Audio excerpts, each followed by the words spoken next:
السلام علیکم second year. آج ہم شکیب جلالی کی غزل پڑھیں گے۔ اس کا پہلا شعر دیکھتے ہیں۔ آ کے پتھر تو میرے صحن میں دو چار گرے، جتنے اس پیڑ کے پھل تھے پس دیوار گرے۔ دو چار یہاں پر صنعتِ سیاقۃ الاعداد استعمال کی گئی ہے۔ دونوں مصرے ہم قافیہ اور ہم ردیف ہیں، تو یہ غزل کا مطلع ہے۔ شاعر اس شعر میں اپنی بدقسمتی پر دکھ کا اظہار کر رہا ہے۔ وہ کہتا ہے کہ اس کی زندگی ایک مسلسل امتحان کی طرح گزری۔ شاعر کی زندگی مصیبتوں اور پریشانیوں میں بسر ہوئی، مگر اس نے کبھی کم ہمتی کا مظاہرہ نہیں کیا، بلکہ کشادہ دلی سے ان مشکلات کو آزمائشیں سمجھ کے قبول کرتا رہا۔ شاعر کہتا ہے کہ لوگوں کے برے رویوں کے باوجود شاعر نے کبھی انتقام لینے کی نہیں سوچی اور اپنے مزاج میں ٹھہراؤ پیدا کیا اور اپنے دل میں دوسروں کی مدد کے جذبے کو پروان چڑھاتا رہا۔ شاعر کہتا ہے دوسروں کے برے رویے بھی مجھ میں موجود ہمدردی کا جذبہ ختم نہیں کر سکے۔ اس کو وہ اپنی بدقسمتی کی مثال پر اس طرح سے دیتا ہے، خود کو وہ ایک درخت کی مثال کہہ رہا ہے کہ لوگوں نے مجھ سے دغا کیا، برا سلوک کیا، مگر اس کے باوجود میں ان کے لیے ایک چھاؤں کی طرح رہا، ایک درخت کی طرح رہا جو پھل بھی دیتا ہے اور چھاؤں بھی دیتا ہے۔ تو شاعر کہہ رہے میری بدقسمتی یہ ہے کہ جیسے ایک درخت جو چھاؤں دیتا ہے اور پھل دیتا ہے، لیکن لوگ اس کو بھی پتھر مارتے ہیں۔ تو شاعر خود کو ایسے کہہ رہا ہے کہ یہ میری بد نصیبی ہے کہ میں جن کے ساتھ بھلا کرتا ہوں وہ بھی بدلے میں اعلیٰ ظرفی نہیں دکھاتے، بلکہ مجھے دغا دیتے ہیں۔ شاعر کہتا ہے میں نے اپنے گھر کے صحن میں ایک درخت لگایا جس کو میں سالہ سال پانی دیتا رہا، وہ تناور درخت بن گیا، پھل آور ہو گیا، تو مجھے اس کے پھل کی بجائے پتھر ہی ملے۔ جب لوگوں نے اس پھل کو حاصل کرنے کے لیے پتھر مارے تو وہ پتھر میرے صحن میں گرے۔ شاعر کو اس درخت کا پھل نصیب نہیں ہوا، بلکہ بدلے میں اسے پتھر سہنے پڑے۔ تو شاعر اس میں یہ بتانا چاہ رہا ہے کہ اکثر ایسے لوگ جو دوسروں کے لیے ہمدردی کا جذبہ رکھتے ہیں یا نیکی کرتے ہیں کسی کے ساتھ، تو ان کو ضروری نہیں ہے کہ بدلے میں ویسا ہی رویہ ملے، بلکہ ان کو دکھ سہنے پڑتے ہیں، بہت کچھ برداشت کرنا پڑتا ہے۔ شاعر کہتا ہے وہ انسان جو دوسروں سے ہمدردی کرتا ہے، ان کے فائدے کے لیے جدوجہد کرتا ہے، بالآخر اس کے اپنے دامن میں دکھ، تکالیف اور خسارہ ہی رہ جاتا ہے، کیونکہ ہر شخص اتنا اعلیٰ ظرف نہیں ہوتا کہ اپنے محسن کو یاد رکھے، خود سے ہمدردی کرنے والے کو دغا نہ دے اور اس کے خلوص کی قدر کرے۔ یہ لوگوں کے وہ رویے ہیں جن سے شاعر کو تکلیف پہنچی۔ بقول شاعر شام ہی سے بجھا سا رہتا ہے، دل ہے گویا چراغ مفلس کا۔ احمد ندیم قاسمی کا شعر اس کے حوالے میں آ جائے گا۔ جو برائی تھی میرے نام سے منسوب ہوئی، دوستو کتنا برا تھا میرا اچھا ہونا۔ دوسرا شعر ملاحظہ ہو، مجھے گرنا ہے تو میں اپنے ہی قدموں میں گروں، جس طرح سایہ دیوار پہ دیوار گرے۔ شاعر اس شعر میں اپنے عزم و حوصلے اور خودداری کا ذکر کر رہا ہے کہ بے شک حالات کتنے ہی دشوار اور مشکلات میں گھرے ہوئے کیوں نہ ہوں، لیکن وہ شاعر کی خودداری، اس کی انا کو نہیں توڑ سکتے۔ شاعر کی زندگی پر مایوسیوں کے گہرے بادل منڈلا رہے ہیں۔ ہر آنے والا دن شاعر کے لیے کڑا امتحان ثابت ہوتا ہے، مگر اتنی مشکلات کے باوجود وہ کسی دوسرے سے مدد مانگنے کا قائل نہیں۔ اس کی خودداری اسے کسی کے قدموں میں گرنے سے روکتی ہے۔ شاعر اللہ تعالیٰ سے دعا کر رہا ہے کہ یا اللہ مجھے صرف اپنا محتاج رکھنا، اسے کسی اور کی مدد کبھی لینی نہ پڑے۔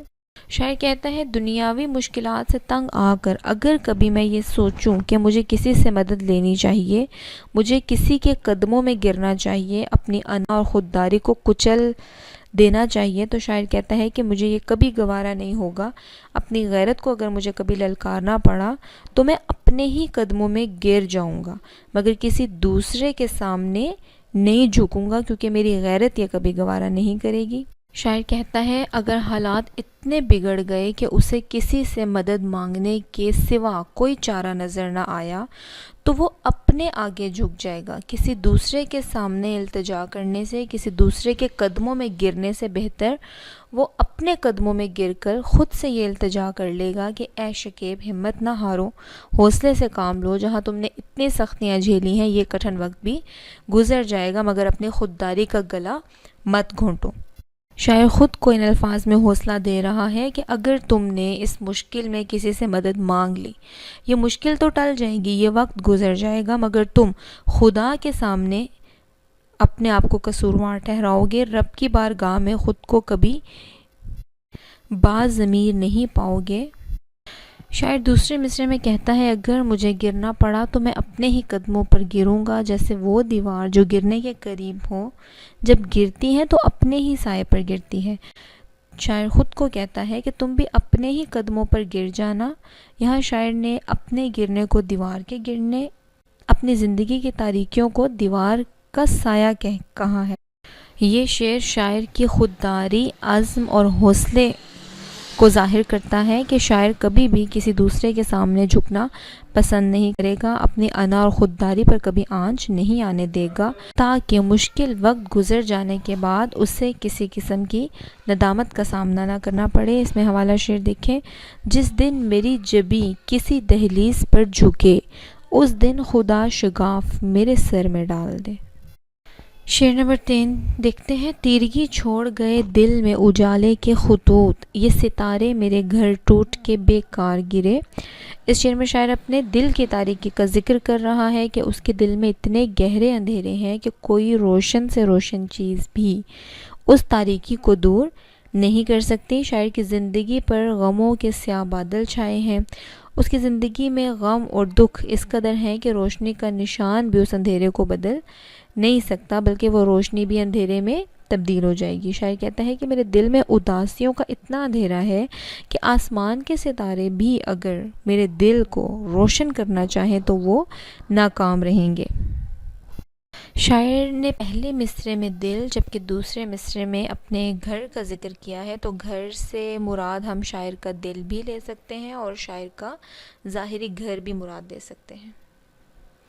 شاعر کہتا ہے، میرا اندھیرے میں ڈوبا گھر کسی ویرانے سے کم نہیں، آسمان سے جب ستارے میرے گھر گرنے لگے تو میں خوش ہوا کہ یہ روشن ستارے میرے گھر کو روشن کر دیں گے، اس میں تاریکی ختم ہو جائے گی اور اندھیرے شکست پا جائیں گے۔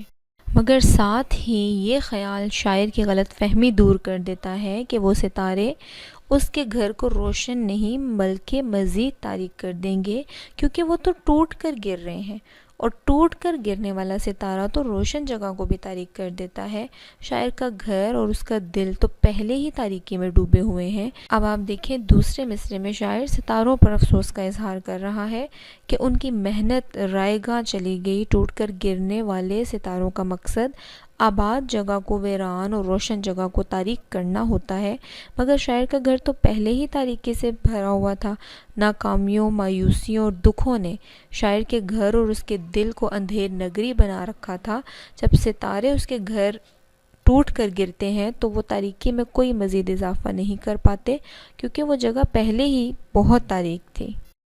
حوالہ شعر آپ اس میں لکھ سکتے ہیں، ناصر کاظمی کا، میرے گھر کی دیواروں پہ ناصر اداسی بال کھولے سو رہی ہے۔ اگر دل کی تاریکی میں محبت کی ناکامی کو شامل کر لیا جائے تو پھر اس میں آپ یہ حوالہ شامل کر سکتے ہیں، یہ ٹوٹ کے بکھرا ہے یا ٹوٹا ہے بکھر کے، ہم دل کی تباہی کا سبب بھول رہے ہیں۔ شعر نمبر 4 دیکھتے ہیں، دیکھ کر اپنے در و بام لرز جاتا ہوں، میرے ہمسائے میں جب بھی کوئی دیوار گرے۔ اس شعر میں شاعر انسانی نفسیات کا نقشہ کھینچتا ہے اور بتا رہا ہے کہ جب انسان کسی دوسرے کو مصیبت میں گرفتار دیکھتا ہے تو فکر مند ہو جاتا ہے کہ کہیں اسے بھی اس مصیبت سے دوچار نہ ہونا پڑے۔ یہ دراصل خوف، اندیشے اور ڈر کی وہ کیفیت ہوتی ہے جس میں انسان دوسرے کو مبتلا دیکھ کر خوف زدہ ہو جاتا ہے کہ کہیں یہ مشکل کٹھن وقت اسے نہ جھیلنا پڑے۔ شاعر ہمسائے میں دیوار گرنے کی مثال دے رہا ہے۔ وہ کہتا ہے کہ یہ حادثہ مجھے ایک اندیکھے خوف میں مبتلا کر دیتا ہے اور میں یہ سوچنے پر مجبور ہو جاتا ہوں کہ میرے گھر کی دیواریں مضبوط ہیں، کہیں میرا گھر جو میری جائے پناہ ہے، میرے لیے محفوظ قلعہ ہے جس میں میں خود کو محفوظ سمجھتا ہوں، کہیں وہ مجھ پر ہی نہ آن گرے اور میری ہلاکت کا باعث نہ بن جائے جیسا کہ اس کے ہمسائے میں حادثہ ہوا۔ انسانی فطرت ہے کہ جب اسے بہت کسی بھی انسان کو بہت عرصے تک دکھ اور غم سہنے پڑے، اس کی زندگی ویران ہو جائے، مصیبتوں کے گہرے سیاہ بادل ہر سو منڈلانے لگیں، تو ایسی کیفیت میں انسان ایسے ہی سوچتا ہے کہ شاید کوئی مصیبت رہ گئی ہے جو وہ بھی مجھ پر آ جائے گی۔ ایسی ہی کیفیت کو شاعر نے یوں بیان کیا ہے: زندگی ہے یا کوئی طوفان ہے، ہم تو اس جینے کے ہاتھوں مر چلے۔ ہر شخص اپنے گھر کو اپنی جنت سمجھتا ہے، جہاں وہ ہر مصیبت اور پریشانی سے خود کو محفوظ پاتا ہے، مگر شاعر کے ہمسائے میں ایسا حادثہ رونما ہوا کہ گھر کی دیوار گر جانے سے گھر والے جاں بحق ہو گئے، تو یہ بات اسے خوفزدہ کرتی ہے۔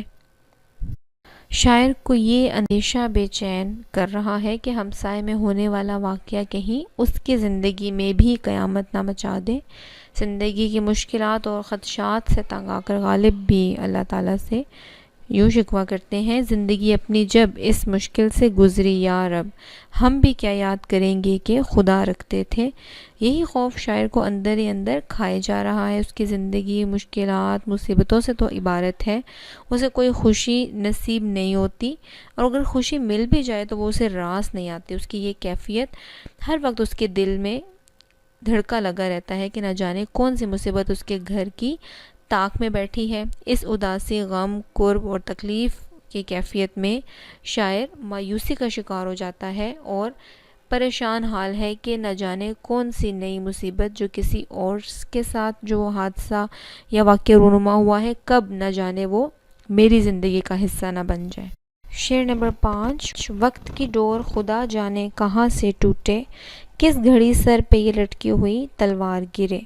اس شعر میں شاعر نے زندگی کی بے ثباتی کو موضوع بنایا ہے کہ ہر انسان جو اس دنیا میں آیا ہے اس نے فنا ہونا ہے، اس دنیا سے واپس جانا ہے۔ شاعر زندگی کی ناپائیداری کو بیان کرتے ہوئے کہتا ہے کہ نہ جانے کب میری زندگی کا آخری لمحہ آ جائے، اور جس موت کی تلوار سے ہم ہر وقت خوفزدہ رہتے ہیں وہ کب ہمارے سروں پر آن پڑے۔ شاعر نے موت کو تلوار کہا ہے، ہر شخص کے سر پر جو لٹک رہی ہے۔ شاعر نے زندگی کو وہ ڈور کہا ہے جس سے موت کی تلوار بندھی ہوئی ہے۔ جو ہی ہماری زندگی کا وقت پورا ہو جاتا ہے، یہ ڈور کٹ جاتی ہے اور موت کی تلوار ہمارے سر قلم کر دیتی ہے۔ پھر دنیا کی کوئی چیز، کوئی شخص مرے ہوئے انسان کو دوبارہ اس دنیا میں نہیں لا سکتا۔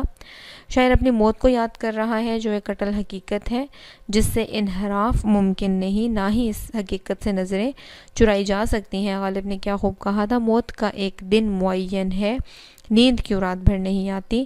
شاعر اس شعر میں عمل کی ترغیب دے رہا ہے، انسان کو سمجھانے والا اور نصیحتی انداز ہے کہ اے غافل انسان، یہ کوئی نہیں جانتا کہ اس کا وقت کس گھڑی پورا ہو جائے گا، اس کی اس دنیا میں رہنے کی مقررہ مدت کب ختم ہو جائے گی۔ زندگی ایک خوبصورت دھوکہ ہے، اس کے فریب میں مت آؤ، کیونکہ جب یہ دغا دے جائے گی تو تم صرف پچھتاتے رہ جاؤ گے۔ اس لیے ابھی عمل پر خود کو ابھارو، عمل کو اپنا شعار بنا لو۔